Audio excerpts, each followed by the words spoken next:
context and be able to see them through new lenses. So we're learning a lot about works that we think we know really quite well, because we're thinking about them in ways that we haven't really had the opportunity to think about them before. But I know that, or Janine had said to me that some of you are not feeling like you've got the Modern Art 101 down, so I'm here to maybe give you some of that Modern Art 101. I would say, as a caveat, this is really, it's back pocket information for you. I can just say from experience that launching into a Modern Art 101 art history lesson when you're actually in the galleries with the works of art is not really the best use of the time. All of a sudden you see the eyes glaze over, so I'm really hoping that because you guys are eager for this, your eyes aren't going to glaze over, but if they do, then I'm going to start asking you questions for sure, and make you participate so that you'll wake up and be engaged. But I think that one of the things we struggle with a lot at SFMOMA is visitors who think that you need to know all of the behind-the-scenes context and information in order to unlock these works and have them make sense. And that's not 100% true. A lot of what you can get by way of meaning or interpretation from these works is really actually in the works themselves. And what's really interesting is time and time and time again as you do research, you hear the artists say, well, it's not really what I think about it, it's what the visitor brings to it. Marcel Duchamp famously said that a work of art isn't complete until a viewer stands in front of it and completes it. And so, sort of on that kind of, lineage, artists since that time, to today, regularly say, well, it's not really what I say about it, it's what the visitors bring to it. Sometimes to the point of being very cagey about answering any questions about what they intended or what they were thinking when they were making these works. But what I was thinking is that, as I say, this will be sort of giving you some context and giving you some back pocket information so that if you do get the question, well, was Jackson Pollock considered something like, I think I heard abstract expressionist or something like that, you can be able to answer that question and feel like you've got some information in your back pocket to be able to pull out. So I thought, as I said, there's 100 years that this exhibition spans.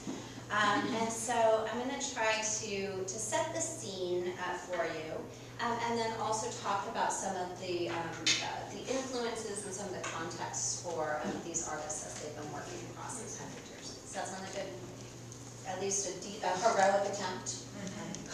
Okay. So let's really think about the turn of the century, and I mean not the turn to this century, but the turn to the last century.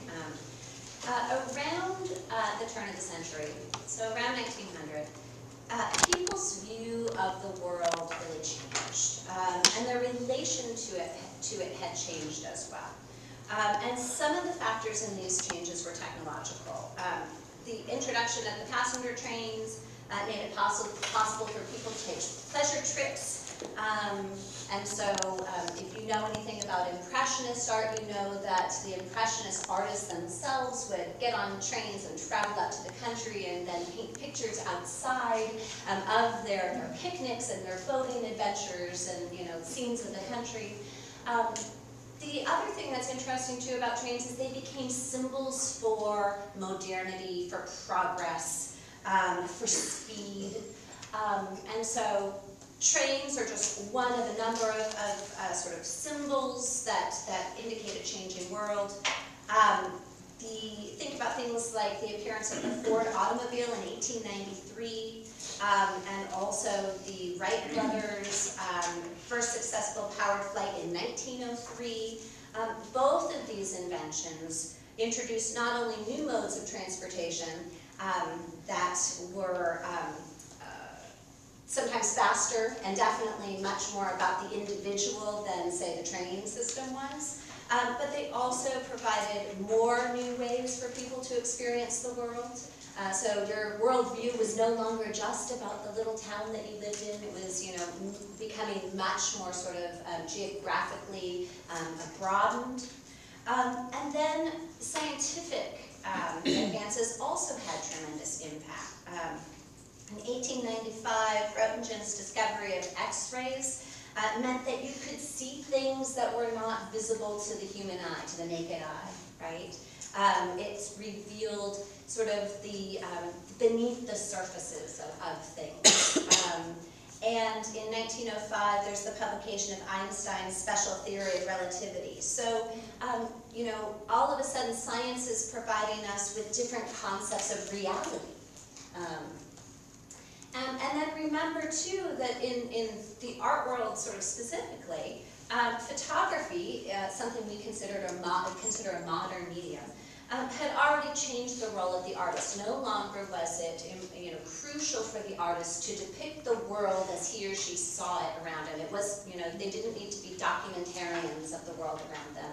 Photography could do that. It could do it better and more faithfully than an artist. And so what that meant was that artists were liberated from this, this role that they had to play, and therefore then art could be other things. It didn't need to just be a documentation of the world, you know, the world that that people lived in. It didn't have to be a realistic or faithful rendering of the world around them. Or as in the Renaissance, Alberti would say that a picture or a painting needs to be a window onto the natural world. That was, you know, that was all shattered then.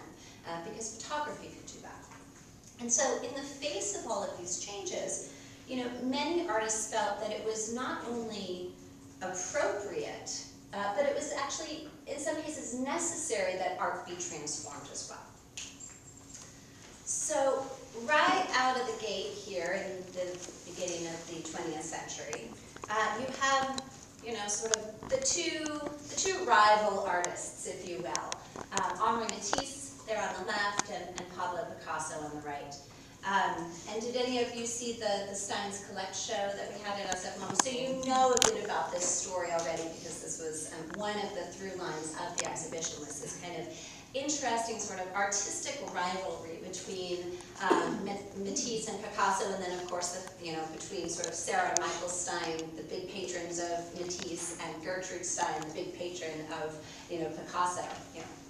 So in 1905, at the Salon du Temps, Paris exhibition, the Salon du Temps, Henri Matisse's Femme à Chapeau is introduced to the world, right? And so too then is Fauvism.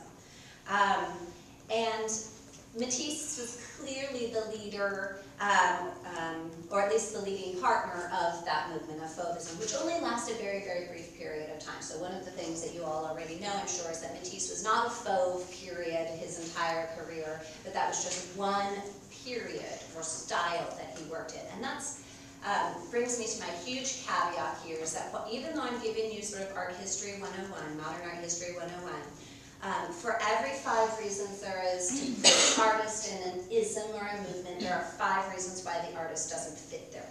So, so we'll use the art historical sort of jargon, but know that it's not fixed. It's a sliding scale. Okay. So the public response to the Fauves, and the title came from an art critic who said, specifically about this piece, but about work that was sort of in this vein, that there was this single sort of classical sculpture that he said was a Donatello among the wild beasts. And of course, in calling them Fauves, calling them wild beasts, he's referring to this, you know, outlandish use of color. This use of color that's not about faithfully representing in a realistic way Henri Matisse's wife, Amélie. Because you can bet your bottom dollar that Amélie was not walking around with, like, you know, green makeup splashed on the tip of her nose. Although I will say that, although the hat is exaggerated, it is important to note that the style of hats in 1905 was such that they were enormous and elaborate, and I think it's, and T.J. Clark says something about the fact that that they were reaching towards the heavens, that they were just growing immensely. So here's this hoopla around the artist's use of color without reference to actual appearances. but also the destruction of classical, the sort of traditional concepts of space. So the critic said it looked like it was done very quickly, it was sketchy, it was unfinished, and of course this, elaborate use of color. Matisse is not the first artist, however, to, to use color in an unfaithful way. If you think about someone like Gauguin or Van Gogh, they were also experimenting with outlandish use of color. But this is, the main criticism of Fauvism and Matisse in this moment was this sort of outlandish use of color. And Matisse was particularly interested in the use of color. Specifically, he used color for expression. So he said that color was a way to express sort of emotion or sort of feelings about things, a sensory response to the work. Okay, so his rival, Picasso, really what Picasso does for us in the work like Demoiselles d'Avignon, which is not a Cubist work, but foreshadows Cubism, which is to come. This is a work from 1906, 1907, and it's really a transitional piece. But the thing that Picasso does with a work like this, and then really does with Cubism, is he's really shattering the traditional Renaissance notion of one-point perspective.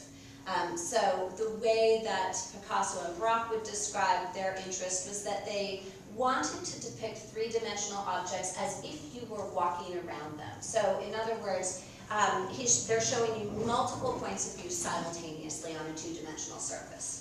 And in that sense, they're introducing the fourth dimension, time, right?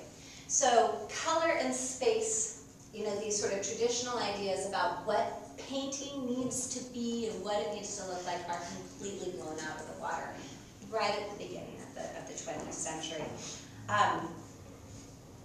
But they're not, while they're sort of, I guess, the poster children for early 20th century art, they're not the only ones who are actually grappling with these same ideas. Because here on the left you have Kandinsky and on the right you have Franz Marc, painting really contemporary, at the same time as Matisse and Picasso, and grappling with a number of the same things, a number of the same issues.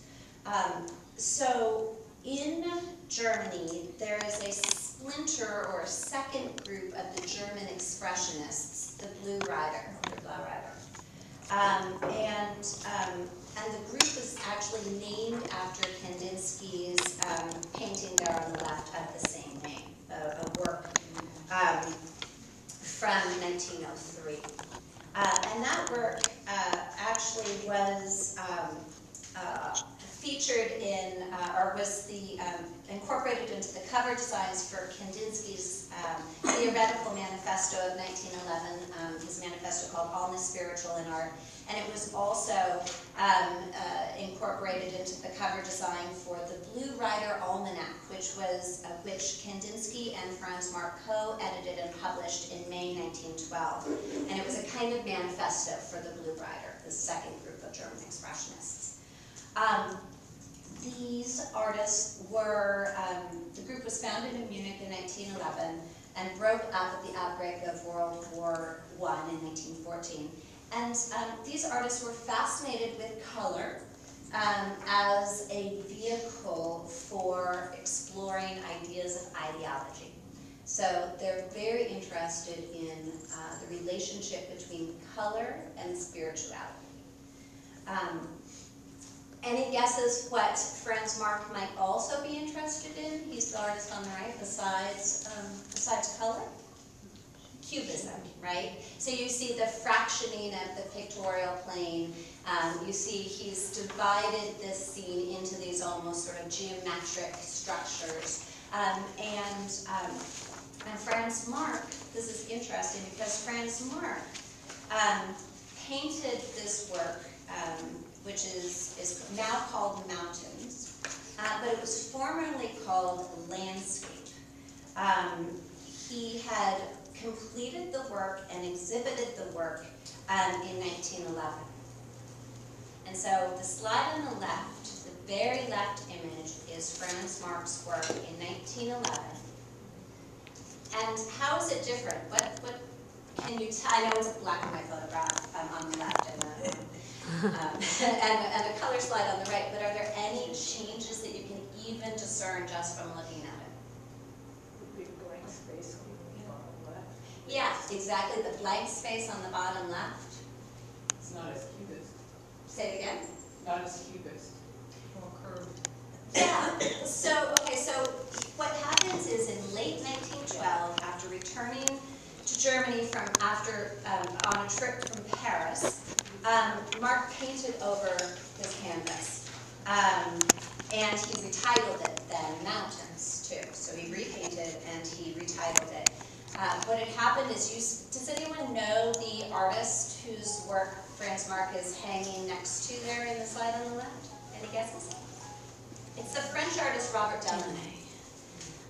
And so Franz Marc goes to Paris, he visits Robert Delaunay in Paris, and it was perhaps this visit to see Delaunay who was experimenting with really luminous color and specifically cubist abstraction that might have sparked Marc's interest in coming back and reworking a painting that was in essence finished. And so during the second session with the painting, what he does is he, as you say, he activates that lower left-hand quadrant. So he's really breaking it up into these kind of geometric abstraction. Is that the Tour Eiffel? Yes, yeah. Exactly. So it's Robert Delaunay's Eiffel Tower painting there next to it. And then the other thing he adds is up at the very top, he adds this bright orange sun peeking out over the hills. And so it's interesting to see how how someone like ultimately Picasso is then actually sort of influencing people all over Europe. But it's also interesting to think about the fact that Kandinsky and Marc are particularly interested in color. They're interested in how color can convey the spiritual. They're interested in sort of how color can convey emotion and feeling. But they're, in Marc's case here in this particular example, he's also interested in sort of breaking up representational pictorial space. How can art be something other than a document of the natural world, the representation? In 1919, the architect Walter Gropius founded an experimental school of art, architecture and design in Weimar, Germany. And it was a state-sponsored school. And Gropius served as its director until 1928. And you all know what I'm talking about, the Bauhaus, right? Which is really a combination of words, bauen, to build, and house, so it's a build house. And what's interesting about the Bauhaus is that over the course of its history, the Bauhaus became a community for a utopian vision. This idea that by redesigning everyday objects and buildings and art, it would be possible to redesign the way people live in the world. And this is a really interesting diagram. It's very difficult to read from here, but this is, you can find this diagram on SFMOMA's website in our Making Sense of Modern Art program, and I'm happy to send links to Janine. I sent that link to you guys today. Okay, great. So you see this circular diagram, right? And this diagram illustrates the structure of the curriculum at the Bauhaus. And it symbolized the holistic nature of the Bauhaus's approach to teaching art. So the school taught both fine arts and practical crafts. These were, considered high and low forms of art. But at the Bauhaus, the idea was that you needed to experience all these different forms. So you needed to know how to woodwork, as well as learn, one-point perspective, so that then you could experiment with those things, or sometimes even reject those things entirely.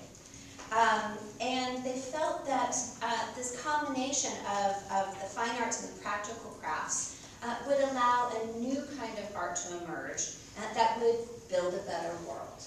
So really the idea is that art is in the service of changing the world, changing the mindset of people in the world around them.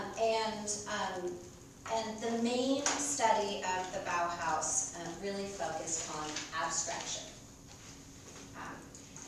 So Kandinsky joined the faculty of the Weimar Bauhaus in 1922. And while he was there, he furthered his own investigations into the correspondence between colors and forms and their psychological and their spiritual effects.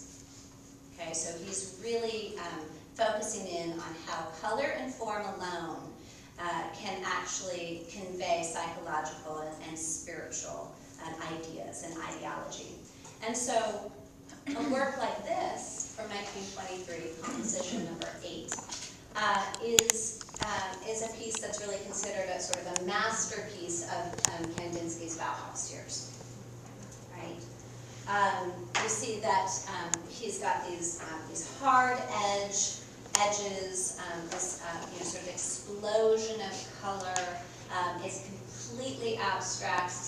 You might even say non-objective, so it's not referencing sort of the natural world as we know it. But the titles of his works are interesting because the titles make references. So composition number 8. Anyone know anything about Kandinsky's titles? So he often liked to title his works compositions or improvisations. Exactly. So both of these kinds of titles would reference his interest in music. And Kandinsky was particularly interested in music. He was educated by his mother's sister, and he attributed his love of music to her. And so he said too that he felt that, or one of the things he wanted his art to do is in the same way music can, he wanted his art to convey emotion. Right? He says, I could see all my colors. I realized that painting had the same power as music. So it was very much about sort of making an internal connection with the viewers and really sort of provoking an internal response, an emotional response. And his titles, as I say, relate to music experiments, either compositions, and for his paintings that he calls compositions, he's consciously arranging geometric shapes, but for when he's dealing with improvisations, what do you think? How do you think his process is? Playing, right? So in composition, he's arranging, but with improvisations, he says that he was allowing the element of chance to come into play in their formation. So he would apply paints sort of, really spontaneously. It makes me think a little bit of the fact that someone like Mark DeSufero, whose work is down in Crissy Field, says that he lets the materials guide him, right? He said, the material is going to tell me what form a sculpture ultimately needs to take. And in a sense, Kandinsky is also very much about this idea of it's spontaneous, it's sort of automatic, it's not entirely carefully thought out and planned and constructed. There's sort of an element of chance that the form itself kind of guides the ultimate composition of the work in his improvisations. Now you can decide for yourself, as Barbara Rose used to say to me when I was in grad school, you have to decide if you're going to buy this with your dollar or not. Because how can can an artist really truly relinquish all control and be completely automatic and spontaneous? But this is an idea that Kandinsky is playing with in 1920s at the same time that the surrealists are also experimenting with sort of automatic processes for creating works of art. Okay, so just think about that. In this work, though we know that Kandinsky is particularly interested in the correspondence between colors and forms and the psychological and spiritual effects. And so let me just ask you, how many of you would characterize this work as dynamic? Raise your hand, I'm sorry. Okay. What's the other choice? I was just gonna ask. What about calm? Anyone think calm? Aggressive? Maybe? Quiet? Okay, so in this group, you're all leaning more on the side of dynamic and maybe some aggressive, but not quiet and calm. So Nancy Spector, who's curator at the Guggenheim, this work is part of the Guggenheim collection, actually says that she sees the work as all of those. And Kandinsky often was okay with his work sort of exhibiting these sort of polar opposite kinds of sensations, because he says it's really about your response. So, you know, there may be, if we had a different group, maybe people might see it as somehow calm or quiet. I think I probably I'm in your camp. I see it as much more sort of, you know, dynamic. Maybe I can hear it, and I hear sort of loud clashes. But the idea is that, you know, it becomes an individual response to the works. In 1926, as part of the Bauhaus book series, Kandinsky published the book Point and Line to Plane. Go ahead and try to read it. I would not recommend reading it before you go to bed. Unless you want to go. Unless you would like, unless you're having trouble sleeping. I mean, it's, you know, it's theory, it's art theory, but it's you know, it's interesting. And here Kandinsky identifies the circle, the square, and the triangle as these primary planar forms. This is funny because in art history you probably heard before this idea about shapes. Cezanne talks about the cone, the sphere, and the cylinder, you know, as sort of the fundamental building blocks for making works of art. And here Kandinsky is referencing something sort of similar, this idea of that. He says, though, that the circle and the triangle are contrasting pairs. So he sees them as you know, in contrast. He says the circle is the synthesis of the greatest oppositions. It combines the concentric and the eccentric in a single form in equilibrium. Of the three primary forms, it points most clearly to the fourth dimension, obviously, guys. And so, you know, but if you think about the fact that he's ascribing these really sort of intellectual ideas to forms and colors, and the fact that in thinking about the combination of forms and color, he's provoking and evoking an emotional response to the work. This is one of the things that becomes very interesting for someone like Kandinsky. Okay? And it becomes something that is particularly interesting at the Bauhaus as well, thinking about how formal elements can convey more than just sort of aesthetic kinds of concepts. Paul Klee is another artist who was also affiliated with the Bauhaus. And interestingly enough, another artist who's particularly interested in music. And music was profoundly important in his life and his work throughout his career. Not only was he born to a family of musicians, but he ended up marrying a pianist. And so I'm thinking a lot about, again, these convergences of art and music.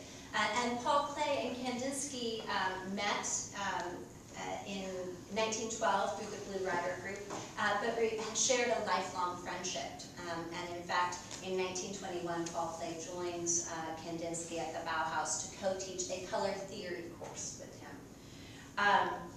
And when the school moved to Dessau, Klee and Kandinsky became neighbors, so they frequently had dinner and late-night discussions, talking about art, talking about theory, talking about the relationship between art and music and spirituality and emotion. And when Klee left the school in 1931, Kandinsky recalled, "For more than 5 years we've been living right next to one another. We visited each other without leaving the building by a short walk. that our spiritual proximity would have existed even without access through the cellar. Paul Klee is another artist who's interested in how line and form and color can convey that sort of meaning, if you will. Klee is an artist who absolutely cannot be categorized as into a single movement or ism. In fact, he's sort of almost playfully evaded any type of categorization. He sort of persistently shifts style and technique and even subject matter. But he himself formulated a sort of a personal abstract pictorial language. And his visual vocabulary, if you will, really kind of vacillates between the figurative and the non-representational. And this is what you're looking at here, actually two images of a single work. So it's a work that has an artwork on either side of it. So you're looking at, on the left is the verso and on the right is the recto.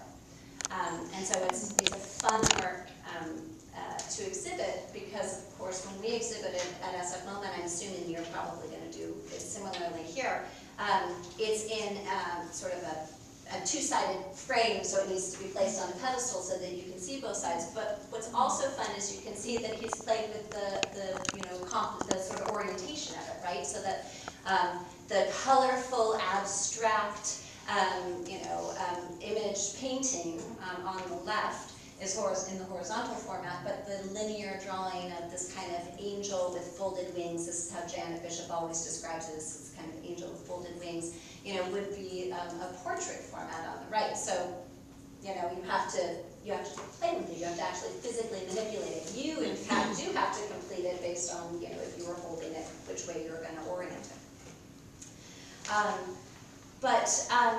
One of the things that Klee does, whether he's painting or drawing figuratively or whether he's working abstractly, is he's communicating through these sort of very personal symbols that's much more expressive than it is descriptive. So it's much more about feeling and mood than it is about sort of narrative and story. And so Klee conveys meanings through this kind of often whimsical fusion, if you will, of form, but also text. And you may not be able to make it out very clearly, but if you look at the verso, so the drawing side, you notice down at the very bottom there is a line right at the very bottom of that drawing. Mm-hmm. So this is kind of classical Klee signature, where he draws a straight line at the very bottom of his work, and then he signs it, and he often writes the title and writes some kind of number, and sometimes he adds other kinds of text. But that line is sort of this hallmark signature that Klee does on almost every single one of his works, which is an interesting, I guess, just sort of, signature, if you will. So any questions so far about this connection between just sort of the use of color, the shattering of pictorial space, and the idea that sort of pure art forms can convey these sort of emotive or emotional kinds of characteristics? Do you feel good? Are you feeling good about this? All right. We're going to talk about more abstraction. One of the things that you'll find is that particularly in modernist art history, abstraction seems to be often, not exclusively, but often the preferred language in the early 20th century for conveying something bigger than just aesthetic concerns. So in this case, with someone like Malevich, the square, particularly for him, becomes sort of the identifier for something that's much, much grander, much, much larger, much more universal. So around 1914, the Russian artist Kazimir Malevich, began to work in a purely abstract style, a non-objective style. You know the difference between abstract and non-objective? So the idea of abstraction is that it's still somehow rooted in the natural world, but non-objective, the idea is that there's no reference to an object in the natural world. Of course, when I talk with my college art history students, they're like, but a square is an object in the natural world.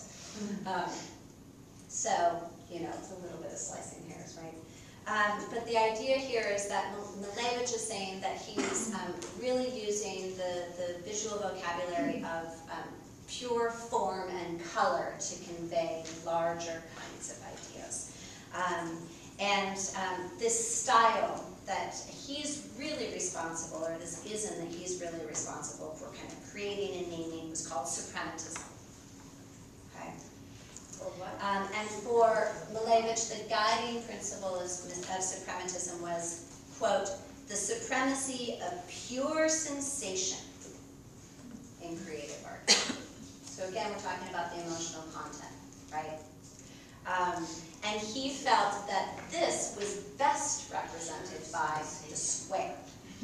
So similar kind of rhetoric to Kandinsky too. This idea that, you know, this shapes convey something more than just, you know, a square is not just a square. It means something more. But over the course of his career, he would combine the square with the circle, sort of his second favorite form. And ultimately, he would even move into using curved lines. I'll show you an example in just a moment. But his primary concern was to free art from the burden of the object. So again, the idea is that he's not making an object. It's almost like his paintings or his works are supposed to be a portal to the next world. They're supposed to be a portal to something else, to a different state of being. And he said that his primary concerns for suprematism were social, spiritual, and aesthetic. He wanted shapes and color to be pure, without any reference to recognizable objects, and in doing so, he would be creating a visionary art which exists in its own independent terms. So this is a lot of language, and here's the other thing that's really important to note is these artists are all writing down their theories and publishing manifestos because they are trying to explain what they're going after. They don't want people to just look at that and go, oh, that's a nice red square and black square there. You know, they wanted to say it's something more. It's more than just these visual forms. And the reason that Malevich and other artists are turning towards abstraction is because they believed that the external world, the world that we lived in, could no longer serve as a basis for art. You needed to go beyond the representational world. And that artists should explore abstraction so that these would be visual sort of analogies to the experienced world. And he said in 1915, nothing is real except sensation.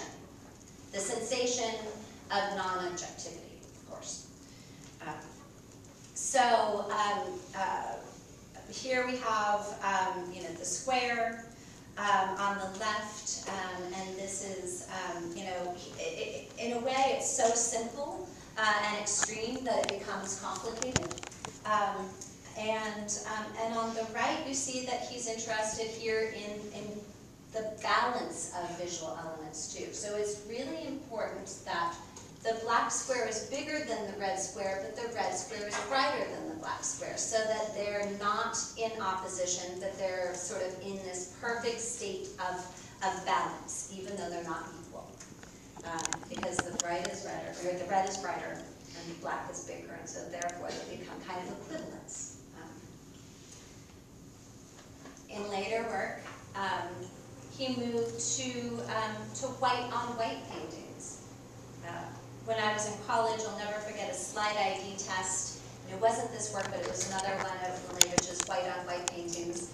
And my dear friend was sitting next to me, she's not writing anything, and I knew she was smarter than I was, and she knew all of the answers, and I was like, why is she not writing anything? And she finally turns to me, and you know you're not supposed to talk in our history exam, she goes, when are they going to put the slide in?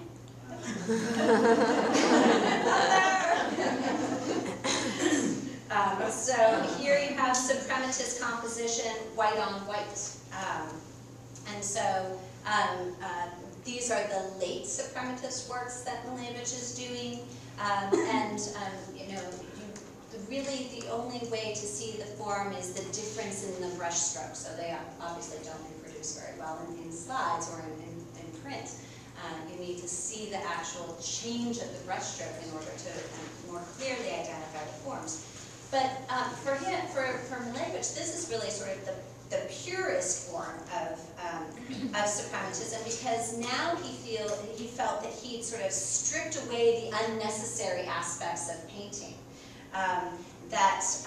Instead you have you sort of replaced color with white, and Malevich felt that actually white was a replacement for blue, which of course symbolized the heavens. So white becomes a representation of sort of infinity in the heavens, the world beyond. And so by doing a white-on-white painting, you've really released yourself from the sort of the tangible world around you, and you've gone through that portal to the world beyond. So you can see that these artists were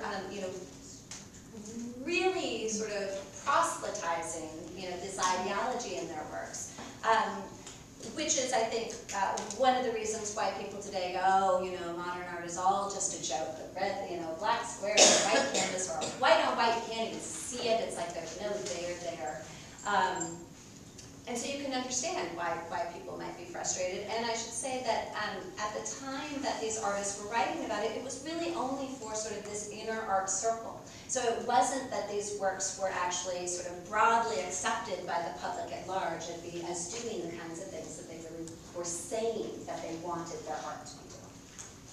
Good question. Oh, I was just wondering, I mean, I know after there's some really other artists who really focus on the white on white, was he really considered the first to Is he the first? That's a really good question. He's definitely one of the earliest. Whether he's the first is, I don't know. He's definitely, one of sort of the earliest. I mean, obviously then we've got, artists like Robert Ryman or, Robert Rauschenberg, doing their white on white paintings. But, yeah, he's one of the earliest for sure. And so, of course, what better way to shatter that sort of Renaissance notion of a painting as a window onto the natural world than all you're given us really is white on white that's, barely discernible as a form unless you're actually, in the physical presence of it and can detect the different brush strokes. Did he do black? Well, what's interesting about the black square is that it's really very much a field of black with just the sort of the white edge around it. He did a number that were sort of primarily sort of monochromatic kinds of compositions. Yeah. Okay. So, yes. It seems like, so what I'm hearing with these is there's the interest in sensation as not so much a feeling, but as a sensory response through the five senses or through the one sense, right? Yeah, definitely a sensory response for sure. And an emotional kind of connection too, And so through there's this emotion there too, because to me that's two very different things. So they're interested in both. Okay. I mean, ultimately, Malevich or Kandinsky would say that you would have an emotional response, or even more directly, they'd say you would have a spiritual response. This is ultimately what they are saying, is that you would be transported to a different, out of the world that you live in, right? Because it's not about the window, so you're therefore transported into another realm. Again, you have to decide for yourself, did they actually achieve this? But this is the theory, and this is the writings around this. It's you being the viewer. Yeah. You say this was still just for a small circle. Yeah. So when they're publishing these, it's about the people who are responding, they're just a very small circle, spheric circle. But the work was being seen broadly at this point? The work is being exhibited, but it's not sort of, don't think about it in the same way as you would think about a museum exhibition today with, sort of the broad general public. It was really very much about, Because it feels very mathematical, almost like conceptual mathematical, like reaching the spirit through theory or through rather than visceral. But you're saying there is a visceral side to it. They would hope that there would be a visceral side to it, for sure. But I think that you're right, that it's almost like by having to write these manifestos and sort of spell out what you're supposed to feel, it feels very, like a mathematical equation. Oh, I stand in front of it, I see this, therefore I'm transported. Oh my gosh, now I'm definitely having a spiritual enlightened moment. So there is almost this, the fact that they're kind of cool and detached objects in and of themselves, I think makes it hard for us to reconcile the fact that ultimately these artists truly believed that their art was creating a visceral experience. Did it require that they be displayed in a certain way? That's a great question. Not so much with some of these artists, but that becomes super important to say someone like Rothko who comes later.